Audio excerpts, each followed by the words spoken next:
अगर इस देश में मेंस राइट की बात करते हैं तो उसे जोक माना जाता है। पुरुष की सुरक्षा की बातें कौन करता है? क्योंकि हमारे मन में ये धारणा बना हुआ है जो पुरुष है वो इंटरनली और फिजिकली बहुत मजबूत होता है। पुरुष की जगह समाज में ऊंचा दर्जा में होता है। पुरुष ही सारा काम करते हैं, चाहे वो क्राइम करना हो या किसी उच्च अधिकारी बनना हो।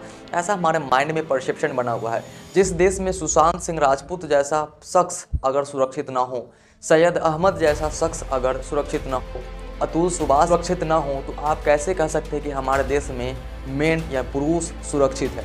साथियों, आज हम विशेष चर्चा करने वाले हैं अतुल सुभाष के ऊपर। आपने न्यूज़ में बहुत सारी बातें सुनी होगी, उनके साथ क्या हुआ नहीं हुआ, ग्राउंड जीरो की बात करेंगे। आखिर होता कुछ और है, पर्दा पे दिखाया कुछ और जाता है। अतुल सुभाष पेशा से एक इंजीनियर है, वो बेंगलुरु में रहते हैं।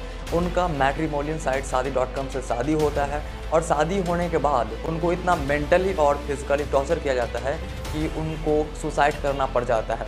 वो भी सुसाइड करने से पहले वो वीडियो बनाते हैं, प्रॉफिट सुसाइड नोट लिखते हैं और हर पेज में वो सिग्नेचर करते हैं। अतुल सुभाष की जो घटना है बहुत ही ज़्यादा दुखद है। उनको मेंटली टॉर्चर इतना किया गया, मेंटली हरास्ट किया गया, जो वो अपना जान देने पे मजबूर हो जाते हैं। आपको जान के हैरानी होगी कि अतुल सुभाष के शादी हुआ, शादी होने के कुछ दिन के बाद ही उनकी पत्नी वो अपने घर चले गई।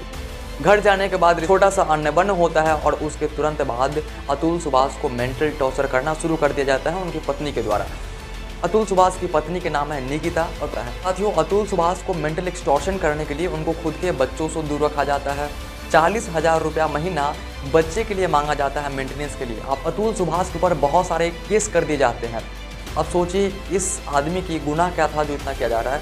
बस गुनाह यही था कि वो बिना समझे जाने किसी लड़की से शादी कर लेता है, वो भी किसी मैट्रिमोनियल साइट से, शादी.com से। साथियों, जितना भी झूठा केस हो सकता है अतुल पे कर दिया जाता है। जो अतुल सुभाष है वो कोर्ट में खड़े होकर कहते हैं कि मैम, लाखों लोगों पे टॉर्चर करने के लिए वाइफ द्वारा फर्जी केस किया जा रहा है, लाखों लोग आत्महत्या कर रहे हैं। तो वहाँ के जज है वो हंसते हैं और उनकी वाइफ कोर्ट में कहती है तुम आत्महत्या क्यों नहीं कर लेते? यानी अतुल सुभाष इतना मैच्योर पर्सन है कि कोर्ट में सिर्फ खुद के नहीं, वो दुनिया को देख रहा है, एक सच की आवाज़ उठाना चाह रहा है। सैयद अहमद मखदूम नाम का भी एक शख्स था जो आज से लगभग 15 साल पहले यही उनके साथ हाल हुआ था। सुशांत सिंह राजपूत के साथ भी यही हुआ। इसके अलावा बहुत सारे ऐसे लोग हैं जिन पे झूठा मुकदमा किया जाता है, झूठा केस किया जाता है, मेंटली हरास किया जाता है और इस सब के लिए भारत में कोई कानून नहीं है। वुमेन सुरक्षा की हम बात करते हैं, लेकिन जब मैन सुरक्षा की बात होता है, पुरुष सुरक्षा की बात होती है, तो सारा लॉ खत्म हो जाता है। साथियों, अतुल सुभाष एक सॉफ्टवेयर इंजीनियर था, उसके ऊपर 498 धारा का केस कर दिया जाता है। अगर किसी लड़की को लगता है कि हमारे ससुराल में टॉर्चर किया जा रहा है किसी पर्सन द्वारा, तो उन पे 498A का धारा लगाया जाता है। अब इसका बहुत बड़ा मिसयूज होता है। पत्नी अपने पति और पति के रिश्तेदार को फंसाने के लिए अक्सर ये धारा का मिसयूज करती है। अगर ये प्रूफ हो जाता है कि कोई पत्नी इस धारा के गलत तरीके से उपयोग किया है तो उनमें मानहानि का मुकदमा हो जाता है।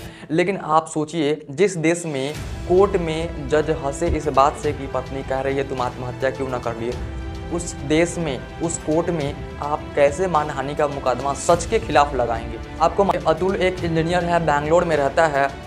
उनका केस होता है उत्तर प्रदेश में।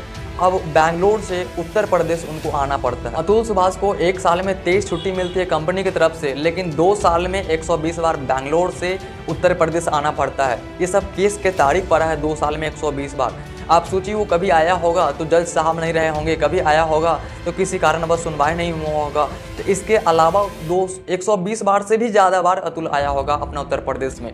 अब इस तरह से वो आदमी अपना सर्विस करेगा या केस लड़ेगा या फैमिली लाइफ स्पेंड करेगा। सारा कहानी इसलिए हुआ क्यों अतुल की पत्नी अपने पावर का जो संविधान दिया है उसका मिसयूज की, उस पर बहुत सारे केस किए, रेप केस किए, उन पर वायलेंस का केस किए, बहुत सारे अलग अलग केस किए। और हम अपने देश में यूसीसी की बातें करते हैं, एक देश एक चुनाव की बातें करते हैं, तो एक देश एक लॉ की बातें क्यों नहीं करते हैं? हमारे देश में ट्रांसजेंडर हो, मेल हो, फीमेल हो, सबके लिए समान रूल्स होना चाहिए। आखिर ऐसा क्यों नहीं होता है? किसी को ज़्यादा पावर दे दिया जा रहा है, किसी से अधिकार छीन लिया जा रहा है, इतना मिसयूज किया जा रहा है।